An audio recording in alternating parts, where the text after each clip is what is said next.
This is Extra Paycheck Podcast, episode number 157. You're listening to Extra Paycheck Podcast, where you will learn how to build and grow your own successful online business. Now, here's your host, Alex Soul. Welcome to yet another episode of the Extra Paycheck Podcast. This is episode number 157, and today's special guest is Hugo Hamel. He's the founder of Enrich3, a personalization marketing agency based in Montreal. Enjoy today's show. Hey Hugo, and welcome to the Extra Paycheck Podcast. Hi Alex, thanks for receiving me today. Please tell us a little bit more about yourself and what is that you do as a business. Sure. Actually, what I like to say is I'm the Chief Personalization Marketing Officer. And I don't really like to call myself the CEO. I prefer to stay more in the background. But we're a growth marketing agency specialized in personalization. So what we're doing is we're personalizing every touch point that the user would have with a company. We're helping six-figure companies to achieve their objective, get more conversions, and increase their revenue through all of our personalization marketing.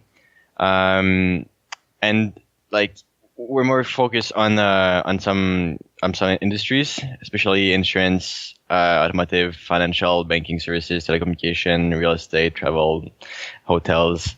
But personalization is applicable at a large scale, but that's the industries where we would like to focus for the moment.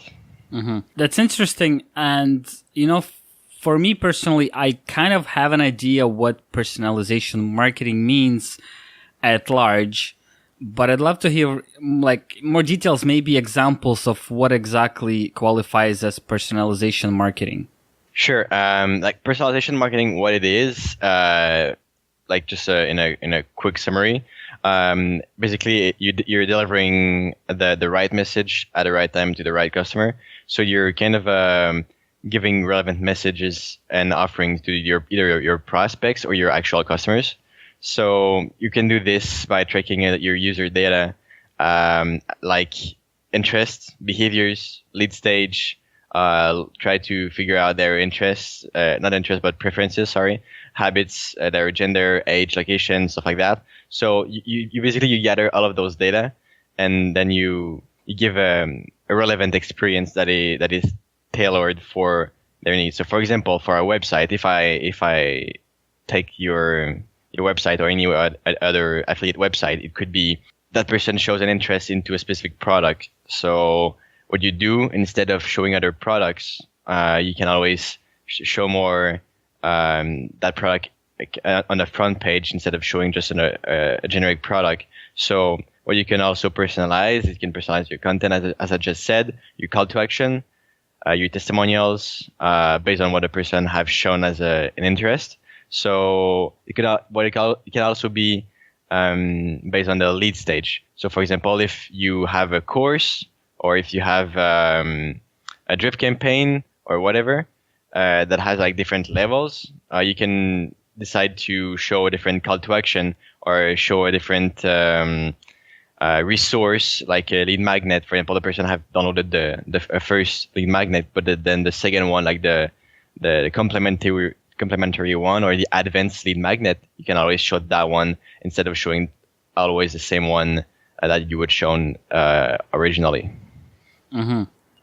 Thanks for explaining that. So as I see it, it's really segmenting your leads and your visitors, let's say, to your website in general. It's really making very small niche segments and targeting them separately.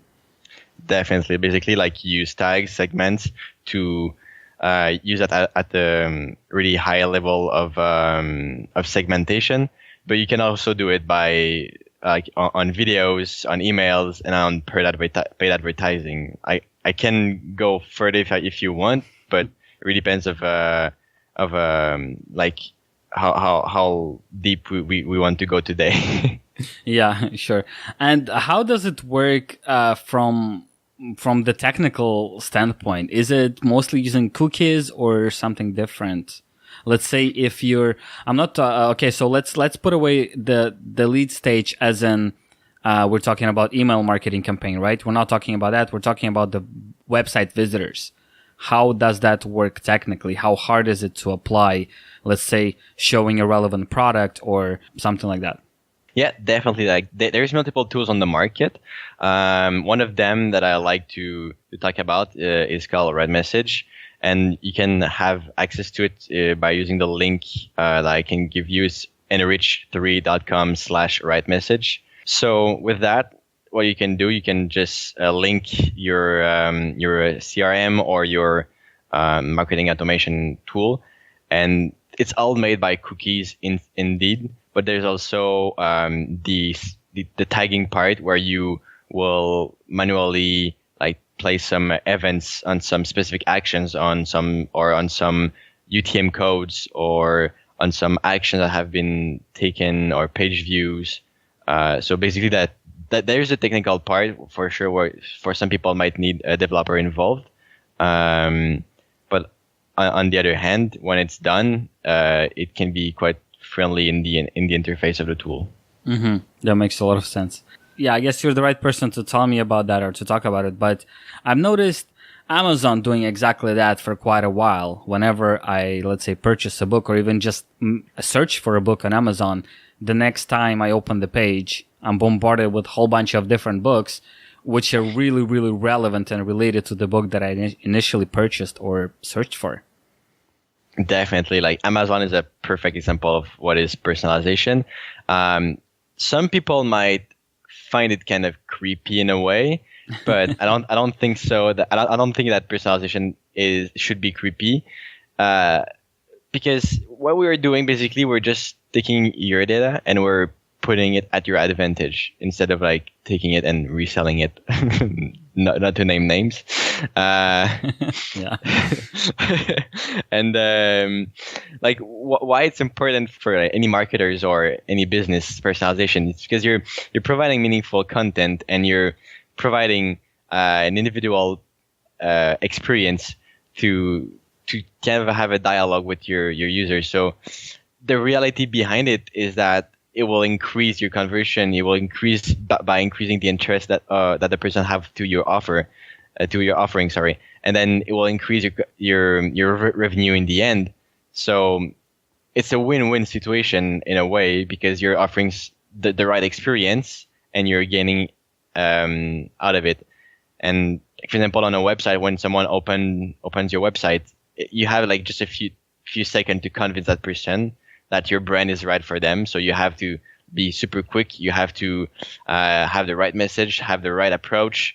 So that's why it's really important, because if you're not delivering the right content, the right message, the right offer, they're just one click away from leaving. So they might as well try to deliver them the right experience by using personalization. Mm-hmm. Yeah, I get what you're saying, and sometimes I find it creepy as well, in the sense that, if I see an ad on, let's say, Facebook for something that I looked for on another website, and they're like starting to bombard me with those ads on another platform, I find that not really creepy. I would rather say intrusive in a way. Do you know what I mean by that?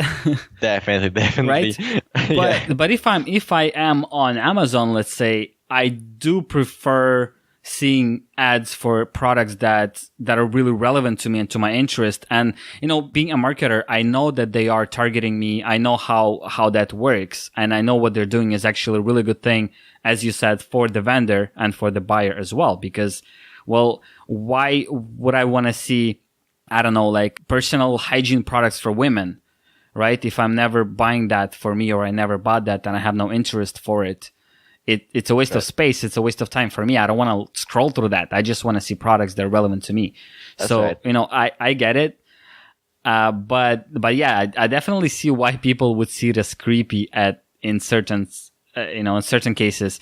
But as you said, that usually or pretty much all the time, it does increase conversions, right? Regardless how creepy it might seem to some people. Exactly. Like, just take a real life example. If you go to a store and the person, let's say, and a good example would be a cosmetic example, or a shoe store, whatever. like you go to the store, you want to have a specific product, you explain your needs, and then the person come back to you and brings you a pair of shoes that is definitely not what you ask for, and not even the size of your feet. So you'll be like, what the fuck? Like, I didn't ask for that. I asked you for that one, that size. That's all I asked for. Same for if you go in any other store. So, like in real life, people are like, oh yeah, that makes sense to have a personalized experience, or based on what I ask and based on what I want, but based on what I need. So why not doing it online? That's why I don't think it should be considered as being creepy. Yes, we are tracking you in a way, but in the other way, you're also winning. Mm-hmm. Yeah, that makes a lot of sense. And Hugo, if we go back to personalization marketing, and more precisely about email marketing, doing personalization marketing if you are doing email campaigns, is that something that you could do with any email provider, or are some much better than the others, or are there very specific tools that would really be good for doing that? Definitely. There is multiple tools. I would say that most marketing automation tools are right to do some type of personalization, but for sure the personalization goes deeper than just the marketing automation. You go into some super narrow and niche segments to create your emails. But also this is one part of the personalization that is, I would say, at the simplest version of it. But you can also go deeper and have what is called dynamic content, where your emails are updated in real time. So, for example, you have a specific sale of your book that will end in 2 hours. So in the email, every time the person will open the email, the countdown will be updated to the time that is remaining. So, and it can even be a GIF where you'll see the countdown going down and down and down and down. So this can be like super useful for multiple use cases. For example, hotel. If you're booking a flight, you can also know your flight status. If you're having some type of credit with some companies, like a loyalty reward balance, you can see your balance in real time. You can also see the weather where you're from where you are going in real time. So the forecast of it. So there's plenty of possibilities doing this. It really depends on like what you want to do and how personalized you want the experience to be for email. Mm-hmm.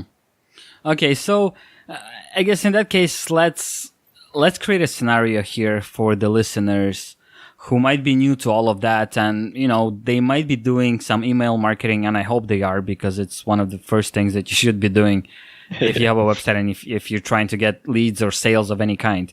So let's say this person has an e-commerce website and they're selling baby items like baby clothing and other items related to newborns and small babies. Can you give like one example or a few examples of how they could implement that email marketing campaign where they personalize emails? Like, just give us an example of a scenario of how it would happen from a person coming to the website, and then I guess you'll have to make up a story what they're doing, what they end up doing on the website, and then they receive an email, and how that happens. Give us, I think, 2 different examples, right? 2 different scenarios, and how these 2 different potential clients would be targeted through email differently. Of course, definitely. I really like the example. It's kind of an interesting challenge. So, that mom, like, first of all, she has a gender. Like she's a female. So just from that, you have some like specific. You can write you can have some copywriting that is more female attractive. I would say it that way. Like, instead of like doing an email that is more masculine, you can do it more feminine, and then you can use more feminine visuals. But this is more like for the the structure of the email itself. But then if you use the website content, you can say, okay, that, like, for example, that mom is having a piece of clothes from a kid that is 1 year old. But today that kid is 1 year old. But a year later the kid it'd be 2 years old. So every time the person will come back to the website, for sure it needs to be account based. Like you need to have the email and stuff like that from the person. But you see, like, in any cases, that next year you can show that person clothes for a baby of 2 years old instead of a baby of 1 year old. And for this year, what you can show to that person is products that are complementary or that are similar to what the person was looking at. So, for example, if the person was looking at swimwears for babies 1 year old, you can always show the I'm not sure about the name of it, but like the bouillon for babies that the baby can have in the pool, but for 1 year old. So like there's really loads of scenarios that you can have. It really depends on the type of product that you're having, but like the essence of it is to gather all of the information that you can on that person and like see how you can bring it to the next level. Just like that's simple, but like just using the age of the kid, because that person is looking at products that are for 1 year old, and putting it the next level by showing to the 2 years old content next year. Like this is just like really good because there's not that much people are doing it. Really, that kind of boggles my mind. That's interesting because I remember when I was just getting into this whole online marketing game, and I remember some people definitely making a big news out of it in like 2008, and I'm sure it's been done previously. But I remember back like 10 years ago, a lot of people were giving similar examples and saying how it's incredibly important and everyone should be doing it. So I kind of figured that by now most people would be, well, at least familiar with the concept, but they would actually be applying that. I would think that a lot of online businesses would be applying that. But you're telling me that it's not true, though. A lot of people aren't doing that. Why do you think this is? That's really interesting because I've noticed that there's loads of blog posts that are talking about, marketing is personalization marketing is really important. It's really the next big thing. But like when you look at it properly, there is, I would say, maybe just 50% of companies that are doing it or less. It really depends in which area, in which industry you are. But like personalization can be used as such a high amount of business that like it's really important to think that like you can apply it at just multiple type of flavor. But like it's not, as you said, it's not a new thing. But if you just look at a report from eMarketer in 2015, they said that personalization was increasing engagement from 73%, sorry. And like for an e-commerce store, it was increasing their revenue by 34%. So I don't see why e-commerce people or businesses wouldn't do it.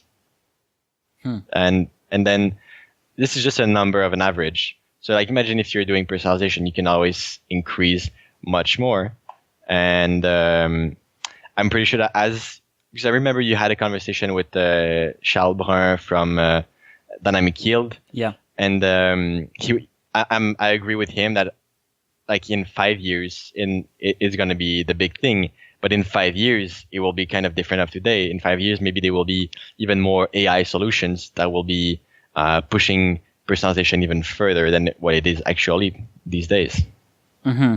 So do you think, in that case, do you think people that start applying personalization to their businesses, online businesses right now, compared to people that will only start in 5 years from now, do you think people that start now will have an advantage or not? Because as you said, and you're probably right, that with time, with all the AI that's been developing incredibly fast, it probably will be easier, it'll be easier. I'm sure there'll be more solutions. There'll be more, software and more companies helping you with that.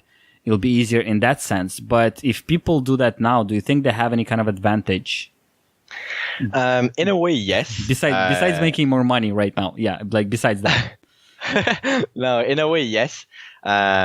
Because there is more and more and more regulations and laws about data. For example, just the GDPR about where you should have your data located, and all of the data leaks that are happening these days.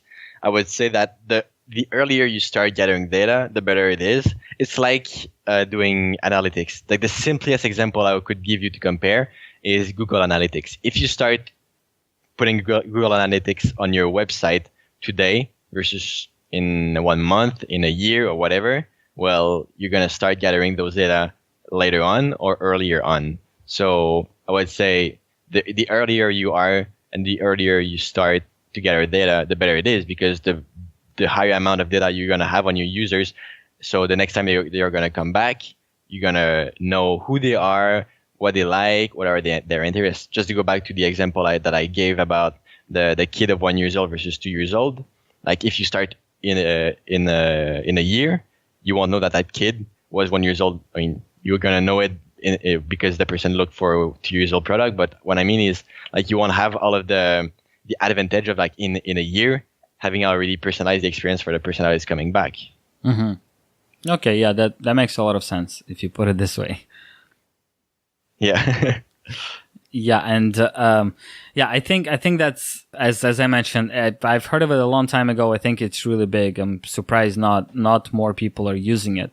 But I had another question for you here, and since you mentioned data and stuff, and since we've seen quite a few big scandals very, very recently about companies gathering data and using it for different purposes. So let's say if it's a smaller e-commerce store, or any website really that's not such a big website as Google or Facebook or any of these huge corporations, smaller websites, how can customers feel safe that their data is being used in legit ways only to help them make a better purchase or make a purchasing decision, rather than having even this small e-commerce store selling their data over to other different stores and different platforms? Like, is there a way to kind of know that or to feel more secure about it? It's a really tricky question, because indeed, you want your data to be safe, but in my own opinion, having a technical background, I would say these days in a technological era, it's really hard to promise to someone that that their data will be safe, because if someone really wants to have access to the data set from a specific type of company, there's always a way to do it. Like, just if you look at the series on Netflix, Mr. Robot, like you see that, like, flaws are not necessarily just from the technological and digital point. It can also be it can also come from the human point, where someone that is really, I would say, evil in a way, can have access to those data if he really wants to have access to it. But for sure, this is an extreme case.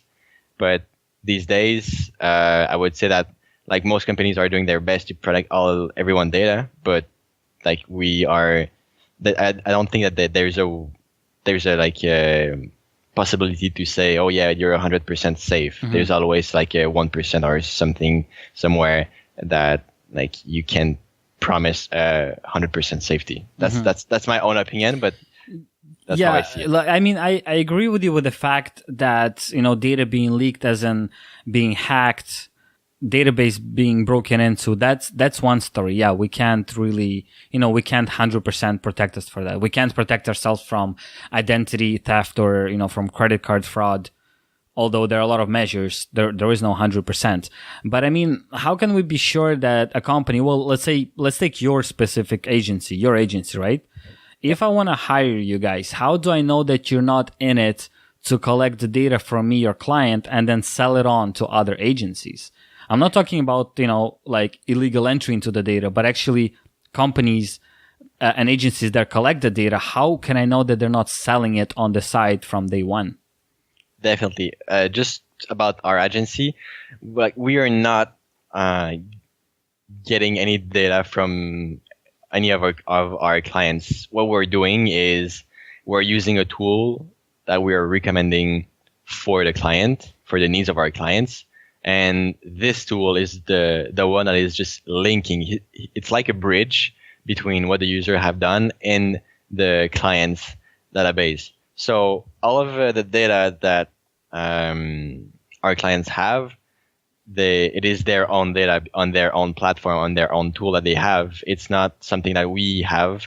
The only thing that we have access to is like to connect to that tool and connect to that platform to work for our clients. But when our contract, when our work is done, we don't have access to it anymore. So we can't really use any of that data to any other cases because it's data that are the property of our client, and that's how we work.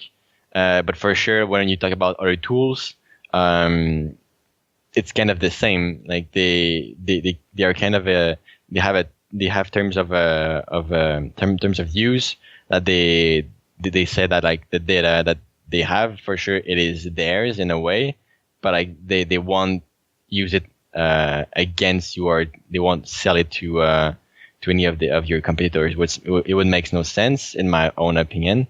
But I mean, we even there, like what they have written versus what they do, it's something else. Because if you just look at big companies, like I don't want to name names, but like a big social media company can have written in their terms and conditions that your data is theirs, even though it's yours in a way. But after what they do in the back streets, you don't really know. Mm-hmm.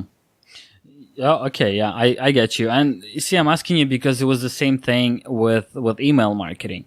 You know, right? How 10, 15 years ago, anybody would give you their email address for any offer, any newsletter. You didn't even have to offer them anything, just a newsletter. Everybody would sign up to newsletters, right? It was like free for all. You could spam as much as you want, in a way. Yeah. And what happened is that a lot of companies, their goal was to collect all these subscribers and just sell those lists, those email lists to other companies, whoever wanted to buy them. And I think this contributed a lot to people becoming very secretive and protective of their email address, right? Like personally, I have an email address that I use simply for spam. So if I'm signing up for something that I'm not sure, like I'm not 100% sure they're a super honest and legit company, right? I'll give that email. I have access to it. And I only check it when I need to, let's say, confirm my email subscription, and I never go to it again. And that email box is so full because there have been cases when I would sign up for a simple newsletter and then I would start receiving, promotional emails from 20 different companies that I never signed up to. Right. So this is how you see how, and I kind of have a feeling that the same thing is happening or will be happening on any level where you have access to any kind of data that could be valuable to someone else. Definitely.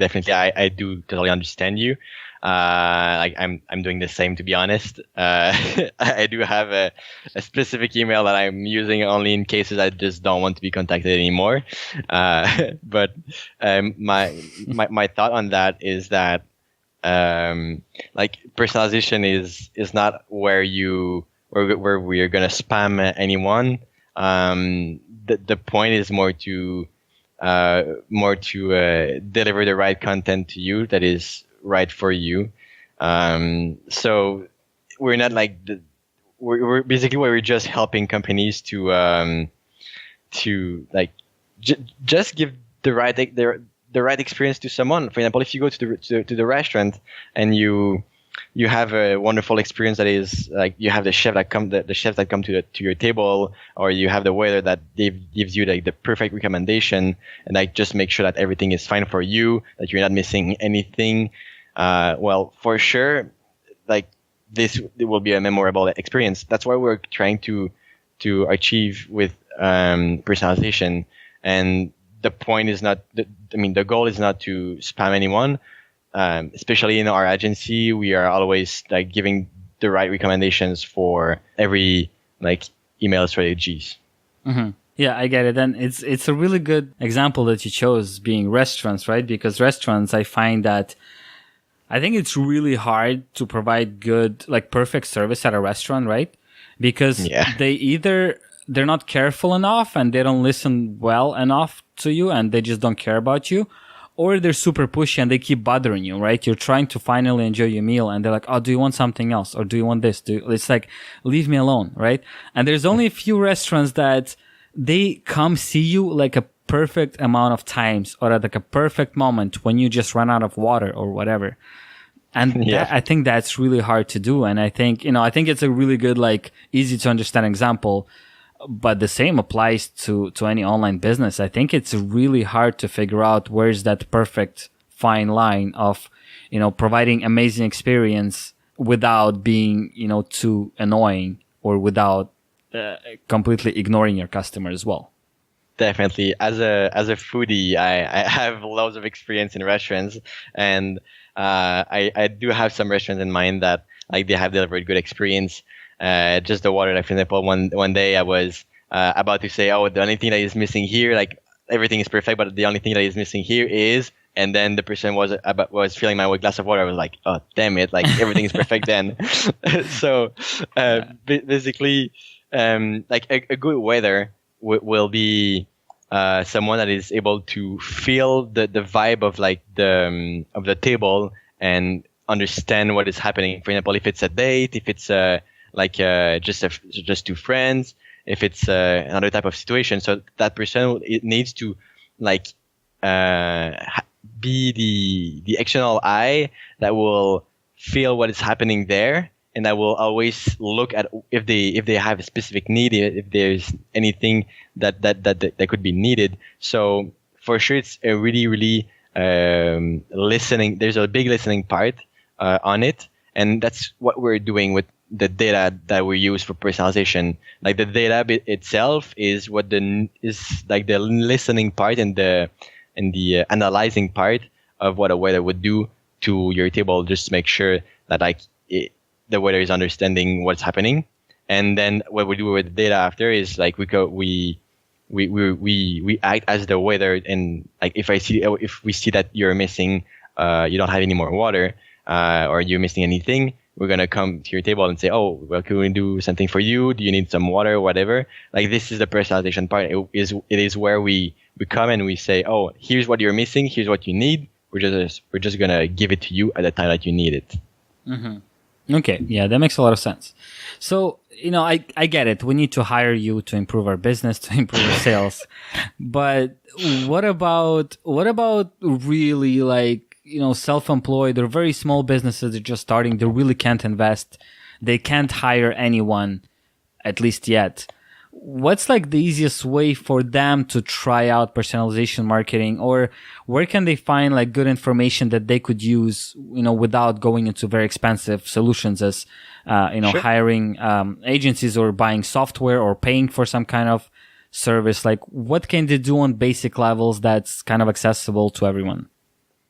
Without paying any tools. No, I mean, not paying at all, but trying to like not being able, let's say, to spend thousands of dollars. Like they could invest maybe a few $100s a month, but or maybe less. Like they would prefer to do less because they're trying to invest all of it in their product because they're just starting. Like what can they do? Some basic personalization that anyone can do. Sure. One thing that they can do is there's a tool that I mentioned earlier. The URL to have it is enrich3.com//write message. So enrich3.com/RIGHTMESSAGE. So write message. And with that tool, it's not that expensive. It's really in the area of budget that you said. With that tool, you can definitely personalize for small businesses that are using either ActiveCampaign, Infusionsoft, ConvertKit, or Drip. And with that, Like there's loads of resources on their website explaining people how to do that, this and that.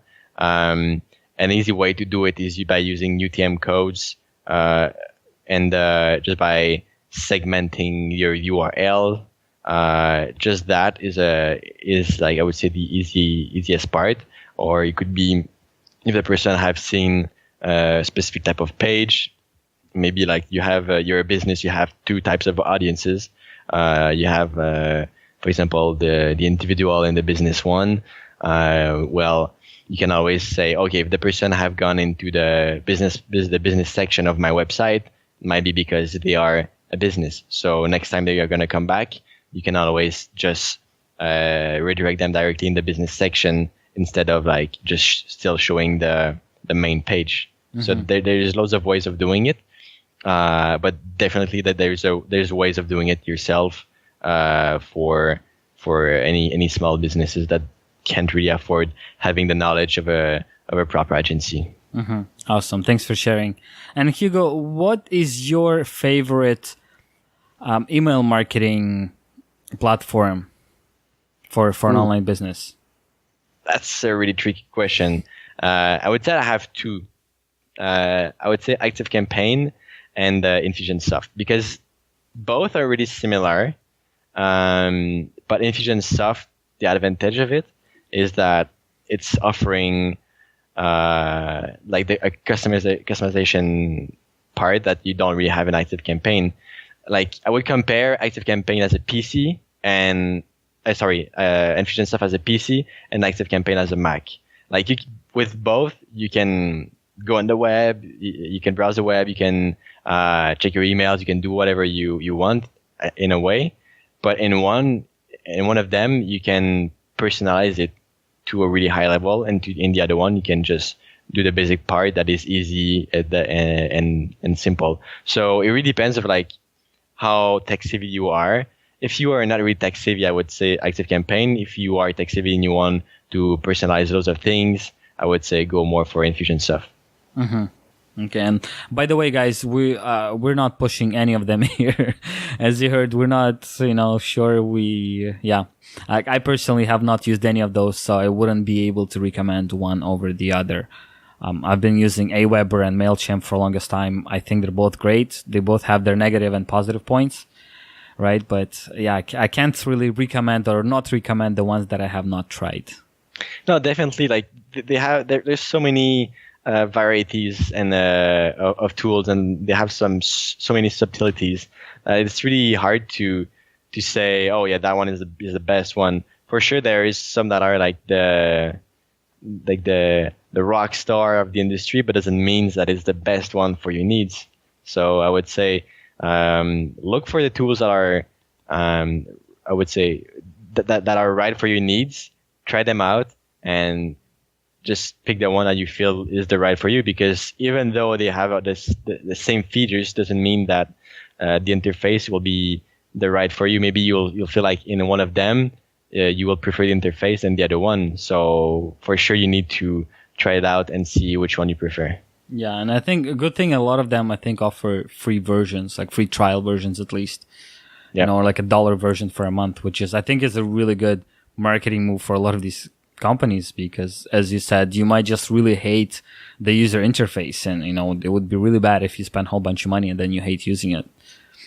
Definitely. Like there's some tools that I in the past I was considering, that was like, oh, that's cool. Like I really like the features of the product, but then when I tried the interface, I was like, no, not really for me. I don't feel comfortable using that tool. And there were another tool that was had a bit less features than what I wanted to have, but I really liked the interface, so I just ended up having that one. Yeah, there you go. All right, Hugo. So one last question I'm going to ask you here. Since you recently started an agency, what would you suggest to people? What would be what would be your most important suggestion to people who are just thinking of starting a business of any sort, either a service-based or starting their own e-commerce store or anything really online? What would be the most important advice from you to them? I would say try to get some mentor outside of your business itself. People that will be experienced to give you some of their knowledge and guide you. For sure, you need to have a little some, like, if you're starting and you have no incomes, I would say have some saving to make sure that you can last for a bit. And I would say just do it, get as much knowledge as you can from it. And for sure, it's kind of a trial and error thing. There's no like one solution that fits them all. It's more like every business, every situation is different, and an idea can be different when it's executed by two different persons. So even though you are in a competitive business, in a competitive market, with the same type of niche or whatever, the way you are gonna approach the market will be different from someone else, and this can be the thing that will make you succeed or not. So, like, I would say, just try it out. All right, that's awesome, Hugo. And before you go, if people wanna reach out or learn more about your agency, maybe hire you, where should they go? Sure. My email is Hugo, Hugo @enrich3.com. And basically the website is the same, enrich3.com. So yeah. If you have any questions, I'm not that far. My emails are always open. All right. Awesome. And thank you for sharing all that information, all the tips and strategies. And thank you for coming up on the show. It's a pleasure to be there and to share some of my knowledge with your audience. Thank you so much for tuning in to this week's episode of the Extra Paycheck podcast. Head over to extrapodcast.com/157. This is where I'll be putting up show notes page for today's episode, as well as all the links and resources that we mentioned today with Hugo. Also head over to extrapodcast.com/iTunes in order to subscribe to the show on iTunes, as well as extrapodcast.com/Spotify in order to follow the show on Spotify. If YouTube is your thing, head over to extrapodcast.com/YouTube and you could subscribe to the channel there as well. Once again, thank you for tuning in, and I'll talk to you next Monday.